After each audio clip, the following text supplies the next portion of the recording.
ಹೀಗಿರುವುದರಿಂದ ನೀವು ಮೊದಲು ದೇವರ ರಾಜ್ಯಕ್ಕಾಗಿಯೂ ನೀತಿಗಾಗಿಯೂ ತವಕಪಡಿರಿ, ಇವುಗಳ ಕೂಡ ಅವೆಲ್ಲವೂ ನಿಮಗೆ ದೊರಕುವವು ಎಂದು ಹೇಳಿದ ಸತ್ಯ ಸ್ವರೂಪನಾದ ಯೇಸು ಕ್ರಿಸ್ತನ ಅತೀ ಪವಿತ್ರವಾದ ನಾಮದಲ್ಲಿ ಸಮಗ್ರ ಸತ್ಯವೇದ ಅಧ್ಯಯನದ ಕಾರ್ಯಕ್ರಮಕ್ಕೆ ಪ್ರೀತಿಯ ಸ್ವಾಗತ. ಪ್ರಿಯರೇ, ಇಬ್ರಿಯರಿಗೆ ಬರೆದ ಪತ್ರಿಕೆಯ ಅಧ್ಯಯನದಲ್ಲಿ ಮುಂದುವರಿಯುತ್ತಿರುವ ನಾವು ಕಳೆದ ಕಾರ್ಯಕ್ರಮದಲ್ಲಿ 11ನೇ ಅಧ್ಯಾಯದ 3ನೇ ವಚನದಿಂದ 5ನೇ ವಚನಗಳನ್ನು ಧ್ಯಾನ ಮಾಡಿಕೊಂಡು ಜಲಪ್ರಳಯಕ್ಕೂ ಮುಂಚೆ ಜೀವಿಸಿದ್ದ 3 ವ್ಯಕ್ತಿಗಳಲ್ಲಿ ಒಬ್ಬನಾದ ಹೇಬೇಲನ ನಂಬಿಕೆಯ ಕುರಿತು ಧ್ಯಾನ ಮಾಡಿಕೊಂಡೆವು. ಈ ಮನುಷ್ಯರು ನಂಬಿಕೆಯಿಂದ ನಡೆದರು, ನಂಬಿಕೆಯಿಂದ ಜೀವಿಸಿದರು ಮತ್ತು ನಂಬಿಕೆಯಿಂದ ರಕ್ಷಿಸಲ್ಪಟ್ಟರು ಎಂಬುದನ್ನು ನೋಡಿಕೊಂಡೆವು. ಇಂದು ನಾವು ಇಬ್ರಿಯರಿಗೆ ಬರೆದ ಪತ್ರಿಕೆ 11ನೇ ಅಧ್ಯಾಯದ 5ನೇ ವಚನವನ್ನು ಪುನಃ ನೋಡಿಕೊಂಡು 8ನೇ ವಚನದವರೆಗೆ ಧ್ಯಾನ ಮಾಡಲಿದ್ದೇವೆ. ಇಂದಿನ ಅಧ್ಯಯನದಲ್ಲಿ ಹಾನೋಕನ ವಿಷಯದಲ್ಲಿ ಇನ್ನಷ್ಟು ಸಂಗತಿಗಳನ್ನು ನೋಡಿಕೊಂಡ ನಂತರ ನೋಹನ, ಅಬ್ರಹಾಮನ ಮತ್ತು ಸಾರಳ ನಂಬಿಕೆಯ ಕುರಿತು ಧ್ಯಾನಿಸಲಿದ್ದೇವೆ. ಪ್ರಿಯರೇ, ಈ ಧ್ಯಾನವು ನಮ್ಮ ನಂಬಿಕೆಯನ್ನು ಬಲಪಡಿಸುವಂಥದ್ದಾಗಲಿ ಎಂದು ಪ್ರಾರ್ಥನೆಯೊಂದಿಗೆ ಇಂದಿನ ಧ್ಯಾನವನ್ನು ಆರಂಭಿಸೋಣ. ನಿನ್ನ ದೇವರಾದ ಕರ್ತನನ್ನು ಪೂರ್ಣ ಹೃದಯದಿಂದಲೂ, ಪೂರ್ಣ ಪ್ರಾಣದಿಂದಲೂ, ಪೂರ್ಣ ಬುದ್ಧಿಯಿಂದಲೂ, ಪೂರ್ಣ ಶಕ್ತಿಯಿಂದಲೂ ಪ್ರೀತಿಸಬೇಕು ಎಂಬುದಾಗಿ ಹೇಳಿದಂಥ ನಮ್ಮ ಶ್ರೇಷ್ಠ ಮಹಾಯಾಜಕನಾಗಿರುವ ಯೇಸು ಕ್ರಿಸ್ತನ ಅತಿ ಶ್ರೇಷ್ಠವಾದ ನಾಮದಲ್ಲಿ ನಿಮ್ಮೆಲ್ಲರನ್ನು ವಂದಿಸುತ್ತಾ ಇಂದಿನ ದೈವಾನ್ವೇಷಣೆ ಕಾರ್ಯಕ್ರಮವನ್ನು ಆಲಿಸಲು ಪ್ರೀತಿಯಿಂದ ಸ್ವಾಗತಿಸುತ್ತೇನೆ. ಪ್ರಿಯರೇ, ತಿರುಗೊಂದಾವರ್ತಿ ದೇವರು ತನ್ನ ಮಹಾಕೃಪೆಯಿಂದ ಈ ಕಾರ್ಯಕ್ರಮದಲ್ಲಿ ನಾವೆಲ್ಲರೂ ಪಾಲುಗಾರರಾಗಿ ಆತನ ಜೀವವುಳ್ಳ ವಾಕ್ಯಗಳನ್ನು ಧ್ಯಾನಿಸಲು ಈ ರೀತಿಯಾಗಿ ನಮ್ಮನ್ನು ಒಟ್ಟುಗೂಡಿಸಿದ್ದಕ್ಕಾಗಿ ಆತನಿಗೆ ಮನಃಪೂರ್ವಕವಾಗಿ ಸ್ತುತಿ ಸ್ತೋತ್ರಗಳನ್ನು ಸಲ್ಲಿಸೋಣ. ಇಂದು ನಾವು ಇಬ್ರಿಯರಿಗೆ ಬರೆದ ಪತ್ರಿಕೆ 11ನೇ ಅಧ್ಯಾಯದ 5ನೇ ವಚನವನ್ನು ಮುಂದುವರಿಸಿ 8ನೇ ವಚನದವರೆಗೆ ಧ್ಯಾನ ಮಾಡಿಕೊಳ್ಳೋಣ.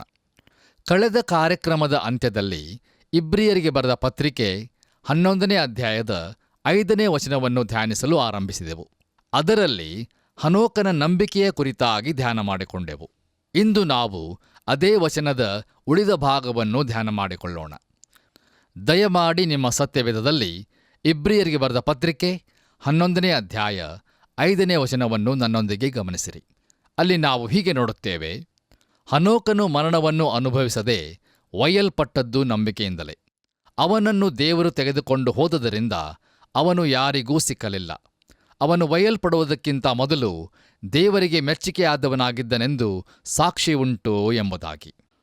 ಕರ್ತನಲ್ಲಿ ಪ್ರಿಯ ಸಹೋದರ ಸಹೋದರಿಯರೇ, ಈ ವಾಕ್ಯ ಭಾಗದಲ್ಲಿ ಹನೋಕನು ಮರಣವನ್ನು ಅನುಭವಿಸದೆ ಒಯ್ಯಲ್ಪಟ್ಟದ್ದು ನಂಬಿಕೆಯಿಂದಲೇ ಎಂಬುದಾಗಿ ನೋಡುವಾಗ, ಒಯ್ಯಲ್ಪಟ್ಟದ್ದು ಎಂಬುದಕ್ಕೆ ಭಾಷಾಂತರಿಸಿದ್ದು ಅಥವಾ ಅನುವಾದಿಸಿದ್ದು ಎಂಬುದಾಗಿ ಉಪಯೋಗಿಸುವುದು ಸೂಕ್ತವಾಗಿರುತ್ತದೆ. ಯಾಕಂದರೆ ಭಾಷಾಂತರಿಸುವುದು ಅಥವಾ ಅನುವಾದಿಸುವುದು ಎಂಬುದಾಗಿ ಹೇಳುವಾಗ ಅದು ಮಾತುಗಳನ್ನು ಅಥವಾ ಪದಗಳನ್ನು ಒಂದು ಭಾಷೆಯಿಂದ ತೆಗೆದುಕೊಂಡು ಮತ್ತೊಂದು ಭಾಷೆಯಲ್ಲಿ ಇಡುವುದಾಗಿದೆ. ನೋಡಿರಿ, ಹನೋಕನು ಜೀವಿತದ ಒಂದು ವಲಯದಿಂದ ತೆಗೆಯಲ್ಪಟ್ಟು ಮತ್ತೊಂದರಲ್ಲಿ ಇಡಲ್ಪಟ್ಟನು. ಈ ತೆಗೆಯಲ್ಪಡುವಿಕೆಯನ್ನು ಅಥವಾ ಭಾಷಾಂತರವನ್ನು ಇನ್ನೂ ಉತ್ತಮವಾದ ರೀತಿಯಲ್ಲಿ ಹೇಳಬೇಕಾದರೆ ಅದನ್ನು ಭಾನುವಾರ ಪಾಠಶಾಲೆಯ ಒಬ್ಬ ಚಿಕ್ಕ ಹುಡುಗಿಯು ಹೇಳಿದ ರೀತಿಯಲ್ಲಿಯೇ ಹೇಳಬೇಕಾಗುತ್ತದೆ.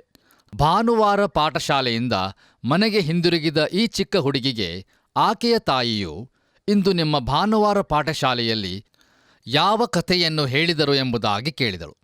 ಅದಕ್ಕೆ ಆ ಚಿಕ್ಕ ಹುಡುಗಿಯು ಇಂದು ನಮಗೆ ಹನೋಕನ ಕಥೆಯನ್ನು ಹೇಳಿದರು ಎಂಬುದಾಗಿ ಹೇಳುತ್ತಾ, ಹನೋಕನು ಬಹಳ ಒಳ್ಳೆಯವನಾಗಿದ್ದನು, ಅವನು ದೇವರಿಗೆ ಬಹಳ ಇಷ್ಟವುಳ್ಳವನಾಗಿದ್ದನು, ಅವನಿಗೂ ದೇವರೆಂದರೆ ಅಷ್ಟೇ ಇಷ್ಟವಾಗಿತ್ತು. ದೇವರು ಪ್ರತಿದಿನ ಬಂದು ಹನೋಕನೊಂದಿಗೆ ನಡೆದಾಡುತ್ತಾ ಮಾತಾಡುತ್ತಿದ್ದನು. ಅವರಿಬ್ಬರೂ ಕಳೆಯುತ್ತಿದ್ದ ಸಮಯವು ಬಹಳ ಉಲ್ಲಾಸದಾಯಕವಾಗಿತ್ತು ಎಂಬುದಾಗಿ ಮುಂದುವರಿಸಿದಳು. ಅದಕ್ಕೆ ಆ ಹುಡುಗಿಯ ತಾಯಿಯು ಆಮೇಲೆ ಮುಂದೇನಾಯಿತು ಎಂಬುದಾಗಿ ಪ್ರಶ್ನಿಸಿದಳು. ಆ ಚಿಕ್ಕ ಹುಡುಗಿಯ ಮುಖದಲ್ಲಿ ಸಂತೋಷವು ಎದ್ದು ಕಾಣುತ್ತಿತ್ತು. ಬಹು ಉತ್ಸಾಹದಿಂದ ಆಕೆಯು ತನ್ನ ಕಥೆಯನ್ನು ಹೀಗೆ ಮುಂದುವರಿಸಿದಳು. ಪ್ರತಿದಿನ ದೇವರು ಬಂದು ಹನೋಕನೊಂದಿಗೆ ನಡೆದಾಡುತ್ತಿದ್ದನು. ಅವರಿಬ್ಬರೂ ಸ್ವಲ್ಪ ದೂರದವರೆಗೆ ಮಾತಾಡುತ್ತಾ ನಡೆದ ನಂತರ ದೇವರು ಹೊರಟು ಹೋಗುತ್ತಿದ್ದನು ಮತ್ತು ಹನೋಕನು ತನ್ನ ಮನೆಗೆ ಹಿಂದಿರುಗಿ ಬರುತ್ತಿದ್ದನು. ಹೀಗೆ ಅನೇಕ ದಿನಗಳವರೆಗೆ ಸಾಗಿತು. ಒಂದಾನೊಂದು ದಿನ ದೇವರು ಬಂದು ಹನೋಕನೊಂದಿಗೆ ಯಾವುದೋ ಒಂದು ಮುಖ್ಯವಾದಂಥ ವಿಷಯವನ್ನು ಮಾತಾಡುತ್ತಾ ನಡೆದುಕೊಂಡು ಹೋಗುತ್ತಾ ಇದ್ದರು. ಅಂದು ಬಹಳ ಸಮಯವು ಕಳೆದು ಹೋಗಿದೆ ಎಂಬುದಾಗಿ ಹನೋಕನಿಗೆ ಅನಿಸಿತು. ಆಗ ಹನೋಕನು ತಾನು ತನ್ನ ಮನೆಗೆ ಹಿಂದಿರುಗಬೇಕೆಂದು ದೇವರಿಗೆ ಹೇಳಿದಾಗ ದೇವರು ಹನೋಕನಿಗೆ, ಓ, ನಾವು ಬಹಳ ದೂರಕ್ಕೆ ಬಂದು ಬಿಟ್ಟಿದ್ದೇವೆ. ಈಗ ನೀನು ನಿನ್ನ ಮನೆಗಿಂತ ನನ್ನ ಮನೆಗೆ ಹತ್ತಿರವಾಗಿದ್ದಿ. ಆದ್ದರಿಂದ ನೀನು ನನ್ನೊಂದಿಗೆ ಬಂದು ಬಿಡು ಎಂಬುದಾಗಿ ಹೇಳಿ ತನ್ನೊಂದಿಗೆ ಕರೆದುಕೊಂಡು ಹೋದನು. ದೇವರಿಗೆ ಹನೋಕನನ್ನು ಬಿಟ್ಟು ಇರಲಿಕ್ಕಾಗಲಿಲ್ಲ ಎಂಬುದಾಗಿ. ಪ್ರಿಯರೇ, ಎಂಥ ಸುಂದರವಾದಂಥ ವಿವರಣೆಯಲ್ಲವೇ? ಇದಕ್ಕಿಂತ ಇನ್ನೂ ಸುಂದರವಾಗಿ ಹೇಳಲು ಸಾಧ್ಯವಿರುವುದಿಲ್ಲ. ನೋಡಿರಿ, ಇದುವೇ ಒಂದು ದಿನ ಸಭೆಗೆ ಸಂಭವಿಸಲಿದೆ. ಹನೋಕನಂತೆ ದೇವರೊಂದಿಗೆ ನಡೆಯುತ್ತಿರುವ ವಿಶ್ವಾಸಿಗಳ ಸಭೆಯು ಒಂದು ದಿನ ಆತನೊಂದಿಗೆ ಹೊರಟು ಹೋಗುವುದು. ಕರ್ತನಾದ ಯೇಸು ಕ್ರಿಸ್ತನು ಬರಲಿದ್ದಾನೆ. ಅದನ್ನು ಥೆಸಲೋನಿಕದವರಿಗೆ ಬರೆದ ಮೊದಲನೆಯ ಪತ್ರಿಕೆ 4ನೇ ಅಧ್ಯಾಯ 16 ಮತ್ತು 17ನೇ ವಚನಗಳಲ್ಲಿ ಹೀಗೆ ನೋಡುತ್ತೇವೆ.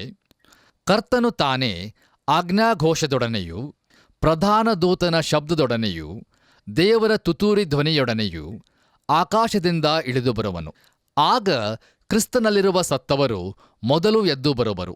ಆಮೇಲೆ ಜೀವದಿಂದುಳಿದಿರುವ ನಾವು ಅಂತರಿಕ್ಷದಲ್ಲಿ ಕರ್ತನನ್ನು ಎದುರುಗೊಳ್ಳುವುದಕ್ಕಾಗಿ ಅವರ ಸಂಗಡಲೇ ಮೇಘವಾಹನರಾಗಿ ಪಕ್ಕನೆ ಒಯ್ಯಲ್ಪಡುವೆವು. ಹೀಗಾಗಿ ನಾವು ಸದಾಕಾಲವು ಕರ್ತನ ಜೊತೆಯಲ್ಲಿ ಇರುವೆವು ಎಂಬುದಾಗಿ. ಬನ್ನಿರಿ ಪ್ರಿಯರೇ, ನಮ್ಮ ಧ್ಯಾನವನ್ನು ಮುಂದುವರಿಸಿ ಇಬ್ರಿಯರಿಗೆ ಬರೆದ ಪತ್ರಿಕೆ 11ನೇ ಅಧ್ಯಾಯ 6ನೇ ವಚನವನ್ನು ಓದಿಕೊಳ್ಳೋಣ. ಅಲ್ಲಿ ಹೀಗೆ ನೋಡುತ್ತೇವೆ. ಆದರೆ ನಂಬಿಕೆಯಿಲ್ಲದೆ ದೇವರನ್ನು ಮೆಚ್ಚಿಸುವುದು ಅಸಾಧ್ಯ. ದೇವರ ಬಳಿಗೆ ಬರುವವನು ದೇವರು ಇದ್ದಾನೆ ಮತ್ತು ತನ್ನನ್ನು ಹುಡುಕುವವರಿಗೆ ಪ್ರತಿಫಲವನ್ನು ಕೊಡುತ್ತಾನೆ ಎಂದು ನಂಬುವುದು ಅವಶ್ಯ ಎಂಬುದಾಗಿ.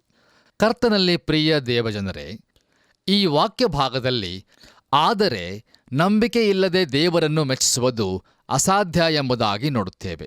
ಈಗಾಗಲೇ 5ನೇ ವಚನದಲ್ಲಿ ಅವನು, ಅಂದರೆ ಹನೋಕನು ಒಯ್ಯಲ್ಪಡುವುದಕ್ಕಿಂತ ಮೊದಲು ದೇವರಿಗೆ ಮೆಚ್ಚಿಕೆಯಾದವನಾಗಿದ್ದನೆಂದು ಸಾಕ್ಷಿ ಉಂಟು ಎಂಬುದಾಗಿ ನೋಡಿದ್ದೇವೆ. ಹಾಗಾದರೆ ಹನೋಕನು ಹೇಗೆ ದೇವರನ್ನು ಮೆಚ್ಚಿಸಿದನು? ಅದು ಹೇಗೆ ಅವನಿಂದ ಸಾಧ್ಯವಾಯಿತು? ಹೌದು ಪ್ರಿಯರೇ, ಹನೋಕನು ನಂಬಿಕೆಯಿಂದಲೇ ದೇವರನ್ನು ಮೆಚ್ಚಿಸಿದನು. ನೋಡಿರಿ, ನಾವು ದೇವರ ಮಾರ್ಗಕ್ಕೆ ಬಂದು ಆತನನ್ನು ನಂಬುವುದಕ್ಕೆ ಒಪ್ಪಿಕೊಳ್ಳುವವರೆಗೆ ಬಹುಶಃ ಆತನನ್ನು ಮೆಚ್ಚಿಸಲಿಕ್ಕೆ ಆಗುವುದಿಲ್ಲ. ಈ ವಾಕ್ಯ ಭಾಗದಲ್ಲಿ ಮುಂದೆ ನಾವು ದೇವರ ಬಳಿಗೆ ಬರುವವನು ದೇವರು ಇದ್ದಾನೆ ಮತ್ತು ತನ್ನನ್ನು ಹುಡುಕುವವರಿಗೆ ಪ್ರತಿಫಲವನ್ನು ಕೊಡುತ್ತಾನೆ ಎಂದು ನಂಬುವುದು ಅವಶ್ಯ ಎಂಬುದಾಗಿ ಗಮನಿಸುತ್ತೇವೆ. ಕರ್ತನಲ್ಲಿ ಪ್ರಿಯ ದೇವಜನರೇ, ಇಬ್ರಿಯರಿಗೆ ಬರೆದ ಪತ್ರಿಕೆಯಲ್ಲಿ ಪ್ರತಿಫಲಗಳ ಕುರಿತು ಹೆಚ್ಚು ಪಾಲು ಮಾತಾಡಲಾಗಿದೆ ಮತ್ತು ಕ್ರಿಸ್ತೀಯ ಜೀವಿತದ ಮೇಲೆ ಇರುವ ಪ್ರಾಧಾನ್ಯತೆಯೇ ಇದಕ್ಕೆ ಕಾರಣವಾಗಿದೆ.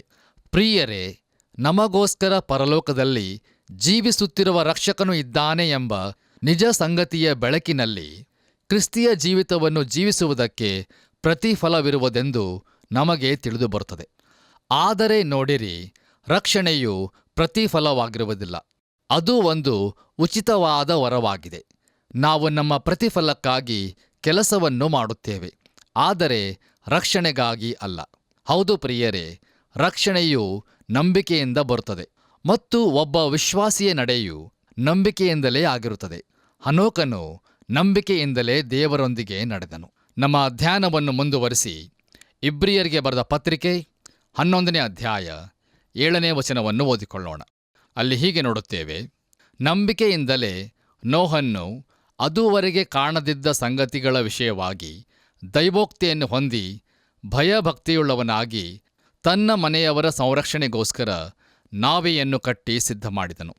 ಅದರಿಂದ ಅವನು ಲೋಕದವರನ್ನು ದಂಡನೆಗೆ ಪಾತ್ರರೆಂದು ನಿರ್ಣಯಿಸಿಕೊಂಡು ನಂಬಿಕೆಯ ಫಲವಾದ ನೀತಿಗೆ ಬಾಧ್ಯನಾದನು ಎಂಬುದಾಗಿ. ಕರ್ತನಲ್ಲಿ ಪ್ರಿಯ ದೇವಜನರೇ, ಹೇಬೇಲನು ನಂಬಿಕೆಯ ಮಾರ್ಗವನ್ನು ತೋರಿಸಿದನು.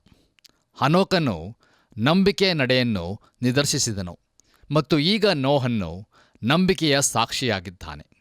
ನಮ್ಮ ವಾಕ್ಯ ಭಾಗದಲ್ಲಿ ನಂಬಿಕೆಯಿಂದಲೇ ನೋಹನ್ನು ತನ್ನ ಮನೆಯವರ ಸಂರಕ್ಷಣೆಗೋಸ್ಕರ ಎಂಬುದಾಗಿ ನೋಡುತ್ತೇವೆ. ಪ್ರಿಯರೇ, ನಮ್ಮಲ್ಲಿ ಅನೇಕರು ನೋಹನ್ನ ವಿಷಯದಲ್ಲಿ ಅವನು 120 ವರ್ಷಗಳು ಬೋಧಿಸಿದವನಾದರೂ ಒಬ್ಬನನ್ನೂ ಸಹ ದೇವರ ಬಳಿಗೆ ನಡೆಸಿರುವುದಿಲ್ಲ ಎಂಬುದಾಗಿ ಹೇಳುವುದನ್ನು ರೂಢಿ ಮಾಡಿಕೊಂಡು ಬಿಟ್ಟಿದ್ದೇವೆ.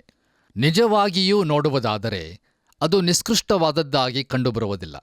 ಹೌದು, ನೋಹನ್ನು ಬಾಬೆಲ್ ಜನರನ್ನು ದೇವರ ಬಳಿಗೆ ನಡೆಸಲಿಲ್ಲ.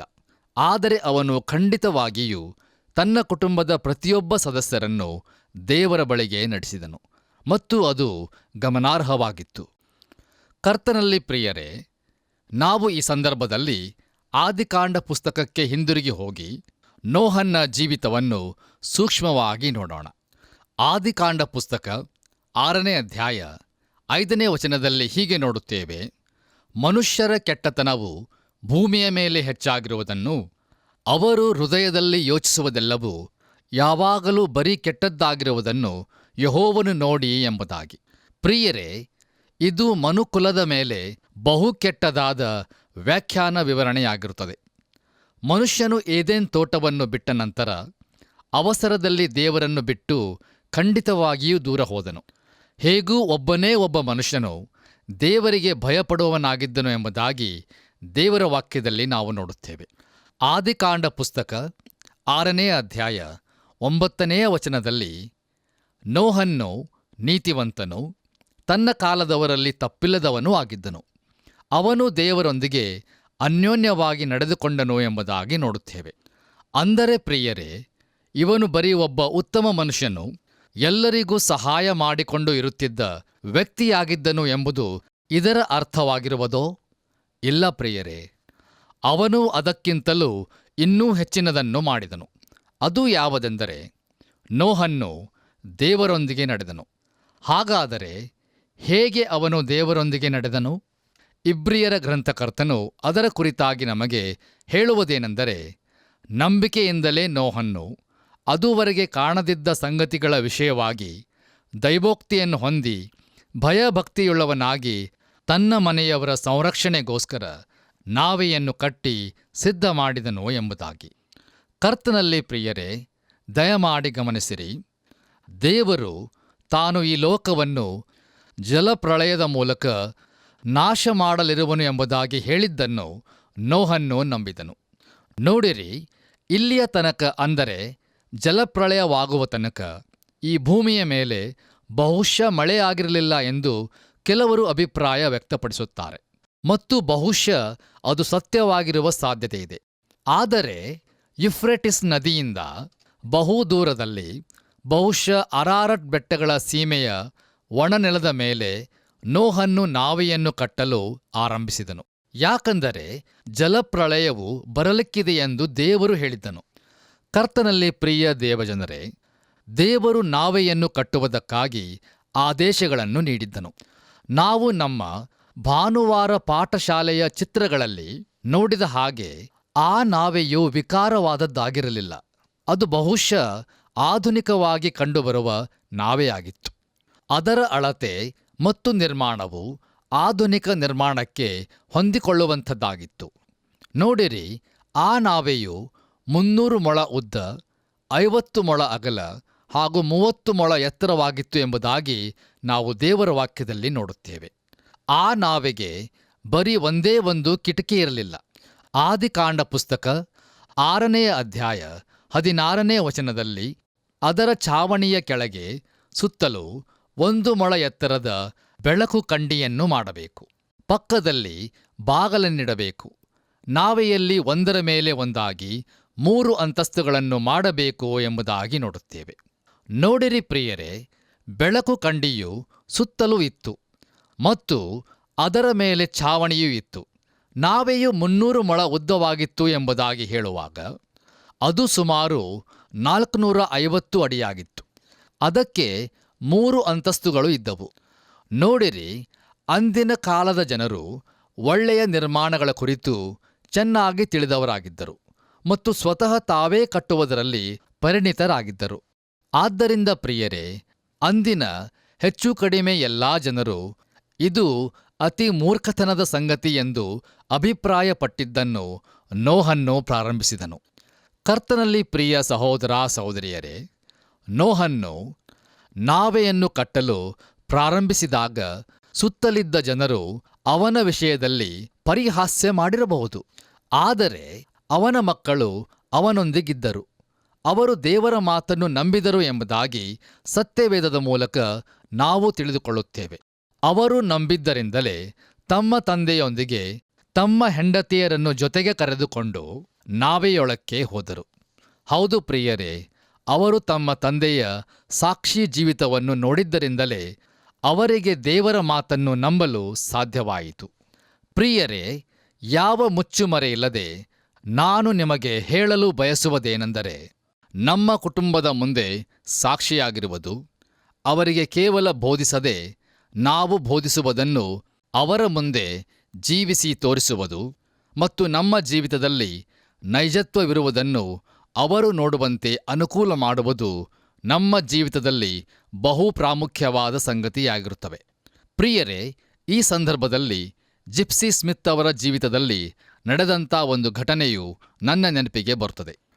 ಅವರು ಒಂದಾನೊಂದು ಸ್ಥಳದಲ್ಲಿ ತಮ್ಮ ಕೂಟಗಳಲ್ಲಿ ಭಾಗವಹಿಸುತ್ತಿದ್ದಾಗ ಒಬ್ಬ ಸ್ತ್ರೀಯು ಅವರ ಬಳಿಗೆ ಬಂದು ದೇವರು ಆಕೆಯನ್ನು ಪ್ರಸಂಗಿಸುವುದಕ್ಕಾಗಿ ಕರೆದಿರುವನು ಎಂಬುದಾಗಿ ಹೇಳಿಕೊಂಡಳು. ಅದಕ್ಕೆ ಜಿಪ್ಸಿ ಸ್ಮಿತ್ ಅವರು ಆಕೆಗೆ, ಅಮ್ಮ, ನಿನಗೆ ಮದುವೆ ಆಗಿದೆಯೋ ಎಂಬುದಾಗಿ ಕೇಳಿದರು. ಹಾಗಾದರೆ ನಿನಗೆ ಎಷ್ಟು ಮಕ್ಕಳಿರುವರು ಎಂಬುದಾಗಿ ಮತ್ತೊಂದು ಪ್ರಶ್ನೆಯನ್ನು ಸಹ ಕೇಳಿದರು. ಆಗ ಆಕೆಯು ತನಗೆ 5 ಮಂದಿ ಮಕ್ಕಳಿರುವುದಾಗಿ ಆ ಸ್ತ್ರೀಯು ಉತ್ತರಿಸಿದಳು. ಇದನ್ನು ಕೇಳಿದ ಜಿಪ್ಸಿ ಸ್ಮಿತ್ ಅವರು, ಎಂಥ ಅದ್ಭುತವಲ್ಲವೇ, ದೇವರು ನಿನ್ನನ್ನು ಪ್ರಸಂಗಿಸುವುದಕ್ಕೆ ಕರೆದಿರುತ್ತಾನಲ್ಲ, ಆತನು ಈಗಾಗಲೇ ನಿನಗೆ ಸಭಿಕರನ್ನು ಕೊಟ್ಟಿದ್ದಾನೆ, ಹೋಗಿ ಮೊದಲು ಅವರಿಗೆ ಪ್ರಸಂಗಿಸು ಎಂಬುದಾಗಿ ಹೇಳಿದರು. ಕರ್ತನಲ್ಲಿ ಪ್ರಿಯರೇ, ನಾವೆಲ್ಲರೂ ಬೋಧಕರಾಗಿದ್ದೇವೋ ಇಲ್ಲವೋ, ಆದರೆ ದೇವರು ನಮ್ಮೆಲ್ಲರಿಗೂ ಸಭಿಕರ ಒಂದು ಗುಂಪನ್ನು ಕೊಟ್ಟಿದ್ದಾನೆ. ಅದುವೇ ನಮ್ಮ ಕುಟುಂಬವಾಗಿದೆ. ನೋಹನು ತನ್ನ ಕುಟುಂಬವನ್ನು ದೇವರಿಗಾಗಿ ಗೆದ್ದುಕೊಂಡಿದ್ದನು. ಅವನ ಕುಟುಂಬದ ಹೊರಗಡೆ ಯಾರೂ ಅವನನ್ನು ನಂಬಲಿಲ್ಲ. ಆದರೆ ಅವನ ಸ್ವಂತ ಕುಟುಂಬದವರು ಅವನನ್ನು ನಂಬಿದರು. ಯಾಕಂದರೆ ಅವರಿಗೆ ನೋಹನ್ನ ಸಾಕ್ಷಿಯು ತಿಳಿದಿತ್ತು. ನೋಹನು ನಂಬಿಕೆಯಿಂದಲೇ ತನ್ನ ಮನೆಯವರ ಸಂರಕ್ಷಣೆಗೋಸ್ಕರ ನಾವೆಯನ್ನು ಕಟ್ಟಿ ಸಿದ್ಧ ಮಾಡಿದನು ಎಂಬುದಾಗಿ ದೇವರ ವಾಕ್ಯದಲ್ಲಿ ನಾವು ನೋಡುತ್ತೇವೆ. ನೋಡಿರಿ ಪ್ರಿಯರೇ, ಅವನು ಮಾಡಿದ್ದು ಎಂಥ ಅದ್ಭುತಕರವಾದಂಥ ಸಂಗತಿಯಲ್ಲವೇ? ದೇವರಿಗೆ ಮಹಿಮೆಯಾಗಲಿ. ಕರ್ತನಲ್ಲಿ ಪ್ರಿಯ ದೇವಜನರೇ, ಬನ್ನಿರಿ, ಈಗ ನಾವು ನಂಬಿಕೆಯ ಮನುಷ್ಯನು ಎಂಬುದಾಗಿ ಕರೆಯಲ್ಪಡುವ ಅಬ್ರಹಾಮನ ಕುರಿತು ಧ್ಯಾನ ಮಾಡೋಣ. ಹೌದು, ಅವನು ದೇವರ ವಾಕ್ಯದಲ್ಲಿ ಇದೇ ರೀತಿಯಾಗಿ ಗುರುತಿಸಲ್ಪಟ್ಟಿದ್ದಾನೆ. ರೋಮಾಪುರದವರಿಗೆ ಹಾಗೂ ಗಲಾತ್ಯದವರಿಗೆ ಬರೆದ ಪತ್ರಿಕೆಗಳಲ್ಲಿ ಅಬ್ರಹಾಮನು ನಂಬಿಕೆಯ ಉನ್ನತವಾದ ನಿದರ್ಶನವಾಗಿರುವನು. ನಮ್ಮ ಕರ್ತನಾದ ಯೇಸು ಕ್ರಿಸ್ತನು ಯೋಹಾನನು ಬರೆದ ಸುವಾರ್ತೆ 8ನೇ ಅಧ್ಯಾಯ 56ನೇ ವಚನದಲ್ಲಿ ಹೇಳಿರುವುದನ್ನು ಹೀಗೆ ನೋಡುತ್ತೇವೆ. ನಿಮ್ಮ ಮೂಲ ಪುರುಷನಾದ ಅಬ್ರಹಾಮನು ನನ್ನ ದಿನವನ್ನು ತಾನು ನೋಡೇನೆಂದು ಉಲ್ಲಾಸಪಟ್ಟನು, ಅದನ್ನು ನೋಡಿ ಸಂತೋಷಗೊಂಡನು ಅಂದನು ಎಂಬುದಾಗಿ. ಪ್ರಿಯರೇ, ಅಬ್ರಹಾಮನಲ್ಲಿ ನಾವು ನಂಬಿಕೆಯ ಆರಾಧನೆಯನ್ನು ನೋಡಲಿದ್ದೇವೆ. ಈಗ ನಾವು ಕೊನೆಯದಾಗಿ ಇಬ್ರಿಯರಿಗೆ ಬರೆದ ಪತ್ರಿಕೆ 11ನೇ ಅಧ್ಯಾಯ 8ನೇ ವಚನವನ್ನು ಓದಿಕೊಳ್ಳೋಣ. ನಂಬಿಕೆಯಿಂದಲೇ ಅಬ್ರಹಾಮನು ಕರೆಯಲ್ಪಟ್ಟ ಕೂಡಲೇ ಕರೆದಾತನ ಮಾತನ್ನು ಕೇಳಿ ತಾನು ಬಾಧ್ಯವಾಗಿ ಹೊಂದಬೇಕಾಗಿದ್ದ ಸ್ಥಳಕ್ಕೆ ಹೊರಟು ಹೋದನು. ತಾನು ಹೋಗಬೇಕಾದ ಸ್ಥಳವು ಯಾವುದೆಂದು ತಿಳಿಯದೆ ಹೊರಟನು ಎಂಬುದಾಗಿ ನೋಡುತ್ತೇವೆ. ಪ್ರಿಯ ದೇವಜನರೇ, ದೇವಾರಾಧನೆಯು ದೇವರಿಗೆ ವಿಧೇಯರಾಗುವುದರ ಕಡೆಗೆ ನಮ್ಮನ್ನು ನಡೆಸುತ್ತದೆಂದು ಈ ಪತ್ರಿಕೆಯಲ್ಲಿ ನಾವು ಧ್ಯಾನ ಮಾಡಿದ್ದೇವೆ. ಹೌದು, ಅದು ನಮ್ಮನ್ನು ದೇವರ ಕೆಲಸಕ್ಕೆ ನಡೆಸುತ್ತದೆ. ಕರ್ತನಲ್ಲಿ ಪ್ರಿಯ ಸಹೋದರ ಸಹೋದರಿಯರೇ, ಈ ವಚನದಲ್ಲಿ ಒಂದು ಪ್ರಮುಖವಾದ ಪದವು ಅಡಕವಾಗಿದೆ. ಅದನ್ನು ನಮ್ಮ ಕನ್ನಡ ಭಾಷೆಯ ಸತ್ಯವೇದದಲ್ಲಿ ಸೇರಿಸಲಾಗಿಲ್ಲ. ಆದರೆ ನಾವು ಅದನ್ನು ಸೇರಿಸಿಕೊಂಡು ಹೀಗೆ ಓದಬಹುದು. ನಂಬಿಕೆಯಿಂದಲೇ ಅಬ್ರಹಾಮನು ಕರೆಯಲ್ಪಟ್ಟ ಕೂಡಲೇ ಕರೆದಾತನ ಮಾತನ್ನು ಕೇಳಿ ವಿಧೇಯನಾಗಿ ತಾನು ಬಾಧ್ಯವಾಗಿ ಹೊಂದಬೇಕಾಗಿದ್ದ ಸ್ಥಳಕ್ಕೆ ಹೊರಟು ಹೋದನು ಎಂಬುದಾಗಿ. ನೋಡಿರಿ, ಆರಾಧನೆಯು ನಮ್ಮನ್ನು ವಿಧೇಯತೆಗೆ ನಡೆಸುತ್ತದೆ. ಕರ್ತನಲ್ಲಿ ಪ್ರಿಯ ದೇವಜನರೇ, ಆದಿಕಾಂಡ ಪುಸ್ತಕದ 12ನೇ ಅಧ್ಯಾಯದಲ್ಲಿ ಅಬ್ರಹಾಮನ ಕಥೆಯು ಪ್ರಾರಂಭವಾಗುತ್ತದೆ. ಆದರೆ 11ನೇ ಅಧ್ಯಾಯದ ಕೊನೆಯಲ್ಲಿ ಅವರು ಕಲ್ದಿಯರ ಊರ್ ಎಂಬ ಪಟ್ಟಣವನ್ನು ಬಿಟ್ಟು ಹಾರಾನ್ ಪಟ್ಟಣಕ್ಕೆ ಬಂದು ಅಲ್ಲಿ ವಾಸ ಮಾಡಿಕೊಂಡಿದ್ದನ್ನು ನಾವು ನೋಡುತ್ತೇವೆ. ನೋಡಿರಿ, ಅಬ್ರಹಾಮನು ಹಾರಾನ್ನಲ್ಲಿ ತಡ ಮಾಡಿದ್ದರಿಂದ ಹೆಚ್ಚು ಸಮಯವನ್ನು ಅಲ್ಲಿ ಕಳಕೊಂಡನು. ಆದರೆ ಅಂತಿಮವಾಗಿ ಅವನು ಕಾನಾನ್ ದೇಶವನ್ನು ಸೇರಿದನು. ಆದಿಕಾಂಡ ಪುಸ್ತಕ 12ನೇ ಅಧ್ಯಾಯ 7ನೇ ವಚನದಲ್ಲಿ, ಅಲ್ಲಿ ಯೆಹೋವನು ಅಬ್ರಾಮನಿಗೆ ದರ್ಶನ ಕೊಟ್ಟು, ನಾನು ಈ ದೇಶವನ್ನು ನಿನ್ನ ಸಂತಾನಕ್ಕೆ ಕೊಡುವೆನು ಅಂದನು. ತನಗೆ ದರ್ಶನ ಕೊಟ್ಟ ಯೆಹೋವನಿಗೆ ಅಬ್ರಾಮನು ಯಜ್ಞವೇದಿಯನ್ನು ಕಟ್ಟಿಸಿದನು ಎಂಬುದಾಗಿ ನೋಡುತ್ತೇವೆ. ಕರ್ತನಲ್ಲಿ ಪ್ರಿಯರೇ, ಈ ಮನುಷ್ಯನು ಎಲ್ಲೆಲ್ಲಿ ಹೋದನೋ ಅಲ್ಲೆಲ್ಲ ಯಜ್ಞವೇದಿಯನ್ನು ಕಟ್ಟಿಸಿದನು. ಅವನು ಶೇಕೆಮ್ ಕ್ಷೇತ್ರದಲ್ಲಿ ಇರುವಾಗ ಅಲ್ಲಿ ಯಜ್ಞವೇದಿಯನ್ನು ಕಟ್ಟಿಸಿದನು. ಅವನು ಮೋರೆ ಬಯಲುಗಳಿಗೆ ಬಂದಾಗ ಯಜ್ಞವೇದಿಯನ್ನು ಕಟ್ಟಿಸಿದನು. ಹೀಗೆ ಅವನು ಹೋದ ಕಡೆಗಳಲ್ಲೆಲ್ಲ ಯಜ್ಞವೇದಿಗಳನ್ನು ಕಟ್ಟಿಸಿ ದೇವರನ್ನು ಆರಾಧಿಸಿದನು. ಅದು ದೇವರಿಗೆ ವಿಧೇಯನಾಗುವಂತೆ ಅವನನ್ನು ನಡೆಸಿತು. ಹೌದು ಪ್ರಿಯರೇ, ಅಬ್ರಹಾಮನು ನಂಬಿಕೆಯಿಂದ ದೇವರನ್ನು ಆರಾಧಿಸಿದನು ಮತ್ತು ನಂಬಿಕೆಯಿಂದ ದೇವರಿಗೆ ವಿಧೇಯನಾದನು. ದೇವರ ನಾಮಕ್ಕೆ ಸ್ತೋತ್ರವಾಗಲಿ. ಈ ಗಂಭೀರವಾದಂಥ ಸಮಯದಲ್ಲಿ ದೇವರ ಪರಿಶುದ್ಧ ವಾಕ್ಯಗಳನ್ನು ಆಲಿಸುತ್ತಿರುವಂಥ ಪ್ರಿಯ ಸಹೋದರ ಸಹೋದರಿಯರೇ, ನಮ್ಮ ಶ್ರೇಷ್ಠ ಮಹಾಯಾಜಕನಾದ ಯೇಸು ಕ್ರಿಸ್ತನು ಅತಿ ಪವಿತ್ರ ಸ್ಥಾನದಲ್ಲಿ ತಂದೆಯಾದ ದೇವರ ಬಲಗಡೆಯಲ್ಲಿ ಆಸನಾರೂಢನಾಗಿದ್ದಾನೆ. ಇದು ಬಹು ಮಹಿಮೆಯುಳ್ಳ ಹಾಗೂ ಅದ್ಭುತಕರವಾದಂಥ ಸಂಗತಿಯಾಗಿದೆ. ಇಂಥ ಶ್ರೇಷ್ಠ ಪರಿಶುದ್ಧನಾದಂಥ ದೇವರನ್ನು ಆತನ ಮಕ್ಕಳಾದ ನಾವು ಸ್ತುತಿಸಿ ಆರಾಧಿಸುವುದು ಬಹಳ ಪ್ರಾಮುಖ್ಯವಾದದ್ದಾಗಿದೆ. ನೋಡಿರಿ, ಸ್ತುತಿ ಸ್ತೋತ್ರ ಘನ ಮಾನ ಮಹಿಮೆಯ ಆರಾಧನೆ ಹೊಂದಲು ಆತನೇ ಮಾತ್ರ ಯೋಗ್ಯನಾಗಿದ್ದಾನೆ. ಪ್ರಿಯರೇ, ಅಬ್ರಹಾಮನು ತಾನು ಹೋದ ಕಡೆಗಳಲ್ಲೆಲ್ಲ ಯಜ್ಞವೇದಿಗಳನ್ನು ಕಟ್ಟಿಸಿ ದೇವರನ್ನು ಆರಾಧಿಸಿದನು. ಅದರಂತೆ ಆತನ ಮಕ್ಕಳಾದ ನಾವಿರುವಂಥ ಸ್ಥಳದಲ್ಲಿ ಮತ್ತು ನಮ್ಮ ಜೀವಿತದ ಪ್ರತಿಯೊಂದು ಹಂತದಲ್ಲಿ ಆತ್ಮಿಕ ರೀತಿಯಲ್ಲಿ ಸತ್ಯಕ್ಕೆ ತಕ್ಕ ಹಾಗೆ ಆತನನ್ನು ಆರಾಧಿಸುತ್ತಾ ನಮ್ಮ ಜೀವಿತಗಳ ಮೂಲಕ ಕರ್ತನನ್ನು ಮಹಿಮೆಪಡಿಸೋಣ. ಯಾಕಂದರೆ ಆರಾಧನೆಯು ನಮ್ಮನ್ನು ವಿಧೇಯತೆಗೆ ನಡೆಸುತ್ತದೆ. ಹಾಗಾಗುವಂತೆ ತಂದೆಯಾದ ದೇವರು ತನ್ನಾತ್ಮನ ಮೂಲಕ ನಮ್ಮೆಲ್ಲರಿಗೂ ಸಹಾಯ ಮಾಡಿ ನಡೆಸಲಿ. ಆಮೇನ್. ಪ್ರಿಯರೇ, ಹಿಬ್ರಿಯರಿಗೆ ಬರೆದ ಪತ್ರಿಕೆಯ 11ನೇ ಅಧ್ಯಾಯದ 5ನೇ ವಚನದಿಂದ 8ನೇ ವಚನಗಳನ್ನು ಧ್ಯಾನವನ್ನು ಮಾಡಿದ್ದೇವೆ. ಇಂದಿನ ಕಾರ್ಯಕ್ರಮದಲ್ಲಿ ಹಾನೋಕನ, ನೋಹನ, ಅಬ್ರಹಾಮನ ಮತ್ತು ಸಾರಳ ನಂಬಿಕೆಯ ಕುರಿತು ನೋಡಿಕೊಂಡು, ಅದರಲ್ಲೂ ವಿಶೇಷವಾಗಿ ಹಾನೋಕನು ಯಾರನ್ನು ಪ್ರತಿನಿಧಿಸುತ್ತಾನೆ ಮತ್ತು ನೋಹನು ಯಾರನ್ನು ಪ್ರತಿನಿಧಿಸುತ್ತಾನೆ ಎಂಬುದನ್ನು ಬಹು ಸ್ಪಷ್ಟವಾಗಿ ತಿಳಿದುಕೊಂಡಿರುತ್ತೇವೆ. ಅದರ ಜೊತೆಗೆ ಅಬ್ರಹಾಮನಲ್ಲಿದ್ದಂಥ ನಂಬಿಕೆಯ ಆರಾಧನೆಯನ್ನು ಹಾಗೂ ಅದು ಅವನನ್ನು ವಿಧೇಯತೆಗೆ ನಡೆಸಿತ್ತು ಎಂಬುದನ್ನು ನೋಡಿಕೊಂಡೆವು. ಇದು ನಿಜವಾಗಿಯೂ ಬಹು ಅದ್ಭುತವಾದದ್ದಲ್ಲವೇ? ದೇವರು ತನ್ನ ವಾಕ್ಯದಲ್ಲಿ ಯಾವುದೊಂದನ್ನು ಆಕಸ್ಮಿಕವಾಗಿ ಬರೆಸಿಟ್ಟಿರುವುದಿಲ್ಲ. ಪ್ರತಿಯೊಂದಕ್ಕೂ ನಿಶ್ಚಿತವಾದ ಅರ್ಥದೊಂದಿಗೆ ಆತನು ಬರೆಸಿಟ್ಟಿದ್ದಾನೆ. ಆದುದರಿಂದ ದೇವರ ವಾಕ್ಯಕ್ಕೆ ವಿಧೇಯರಾಗಿ ನಾವೆಲ್ಲರೂ ಜೀವಿಸೋಣ. ಬನ್ನಿರಿ, ಪ್ರಾರ್ಥನೆ ಮಾಡೋಣ. ಪ್ರೀತಿ ಸ್ವರೂಪನಾದ ದೇವರೇ, ನಿನ್ನ ವಾಕ್ಯಗಳ ಮೂಲಕವಾಗಿ ನೀನು ತೋರಿಸಿಕೊಟ್ಟ ನಂಬಿಕೆಯ ಜೀವಿತಗಳಿಗಾಗಿ ನಿನಗೆ ಸ್ತೋತ್ರ. ನಿನ್ನ ಮುಂದೆ ನಮ್ಮ ನಂಬಿಕೆಯನ್ನು ಪರೀಕ್ಷಿಸಿಕೊಳ್ಳುತ್ತಾ ಇದ್ದೇವೆ. ದೇವರೆಲ್ಲರ ನಂಬಿಕೆಯನ್ನು ಬಲಪಡಿಸು. ನಂಬಿಗಸ್ತರಾಗಿ ನಿನ್ನನ್ನು ಸೇವಿಸಲಿಕ್ಕೆ ಸಹಾಯ ಮಾಡು. ನಂಬಿಗಸ್ತನೂ ಆಶೀರ್ವಾದ ಪೂರ್ಣನಾಗುವನು ಎಂಬುದಾಗಿ ನಿನ್ನ ವಾಕ್ಯ ಹೇಳುತ್ತದೆ ಸ್ವಾಮಿ. ಅದರಂತೆ ನಿನ್ನ ವಾಕ್ಯವನ್ನು ಕೇಳಿದಂಥ, ಧ್ಯಾನಿಸಿದಂಥ ಪ್ರತಿಯೊಬ್ಬರ ಜೀವಿತದಲ್ಲಿ ನಂಬಿಗಸ್ತರಾಗಿ ನಿನ್ನನ್ನು ಸೇವಿಸಿ ಆರಾಧಿಸಿ ನಂಬಿಕೆಗೆ ಯೋಗ್ಯವಾದ ಆಶೀರ್ವಾದ ಹೊಂದಿಕೊಳ್ಳುವುದಕ್ಕೆ ಸಹಾಯ ಮಾಡು. ಯಾರ್ಯಾರು ಇನ್ನೂ ಅಪನಂಬಿಕೆ ಇದ್ದಾರೋ ಅವರ ಜೀವಿತಗಳನ್ನು ಕೂಡ ಕರುಣಿಸು. ಅವರ ನಂಬಿಕೆಯನ್ನು ಬಲಪಡಿಸು. ಹೀಗೆ ಪ್ರತಿಯೊಬ್ಬರು ನಿನ್ನಲ್ಲಿ ಇದ್ದುಕೊಂಡು ನಿನಗಾಗಿ ಜೀವಿಸಲಿಕ್ಕೆ ಸಹಾಯ ಮಾಡು. ಎಲ್ಲರ ಜೀವಿತದಲ್ಲಿ ನಿನಗೆ ಮಾತ್ರ ಮಹಿಮೆಯಾಗಲಿ. ಯೇಸುವಿನ ನಾಮದಲ್ಲಿ ಬೇಡಿದ್ದೇವೆ ತಂದೆಯೇ, ಆಮೆನ್. ಪ್ರಿಯರೇ, ನೀವು ವೀಕ್ಷಿಸುತ್ತಿರುವ ಕಾರ್ಯಕ್ರಮವು ನಿಮಗೆ ಸಂತೋಷವನ್ನು ನೀಡಿದೆಯಲ್ಲವೇ? ಹಾಗಾದರೆ ಈ ಸೇವೆಯಲ್ಲಿ ನೀವು ಪಾಲುಗಾರರಾಗಲು ನಾವು ತಿಳಿಸುವ ಮೊಬೈಲ್ ಸಂಖ್ಯೆಗೆ ಇಂದೇ ಕರೆ ಮಾಡಿರಿ. ಮುಂದಿನ ಕಾರ್ಯಕ್ರಮದಲ್ಲಿ ಸಂಧಿಸುವವರೆಗೆ ದೇವರ ಆಶೀರ್ವಾದ ನಿಮ್ಮೆಲ್ಲರೊಂದಿಗೆ ಇರಲಿ.